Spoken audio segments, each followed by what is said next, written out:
It was a special holiday on the island of Sodor. Bertie the bus was working harder than ever before. All the engines were busy too.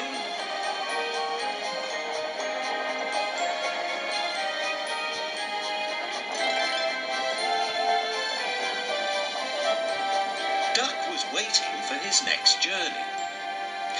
Near him stood a red bus, but he didn't look friendly like Bertie. The bus growled as he gazed at the happy passengers. "Stupid nonsense," he grumbled. "I wouldn't have brought them if I'd known. I'd have had a breakdown or something." "I'm glad you didn't," smiled Duck. "You'd have spoiled their fun."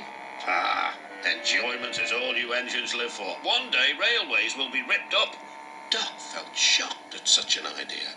"We have a friend called Bertie, and he's a bus, but he likes the railway. Sometimes he teases us about it, but he'd never want to see it ripped up."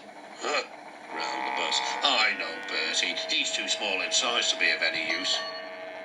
Duck took no notice. "That bus is silly," he thought as he steamed away.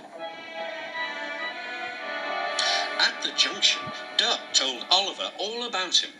"I call him Bulgy," chuckled Oliver. Then he puffed happily away.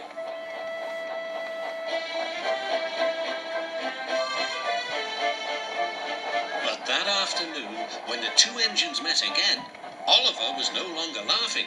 "Bulgy's friend has come," he said. "He's rude too. He's taking Bulgy's passengers home so as to leave Bulgy free to steal ours."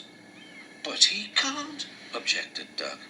"Bulgy says he can get them to the big station before us." "Rubbish," replied Duck. "It's much further by road." "Yes," continued Oliver, "but Bulgy says he knows a shortcut."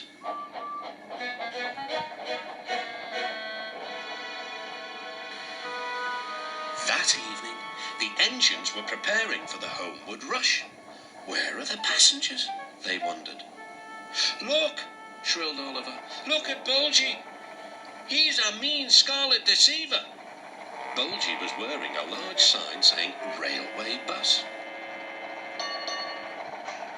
"Yaboo snubs!" he jeered as he roared away. "Come on," puffed Duck to his coaches. "Let's see what he's up to."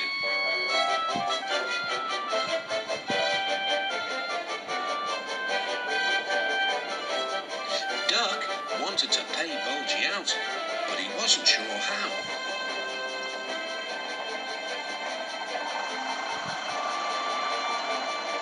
Then, in the distance, Duck saw a man waving a red flag. That meant danger. The line here crosses a narrow road, and there was Bulgy, wedged firmly under the bridge. "So this was his shortcut," chuckled Duck. "He tricked us," shouted Bulgy's passengers. "He said he was a railway bus, but he wouldn't accept our return tickets. He wanted us to think railways are no good." Duck's crew examined the bridge. "It's risky, but we must help the passengers." "Passengers are urgent," agreed Duck. Duck slowly and carefully set off across the bridge. Bulgy wailed as he felt the bridge quiver.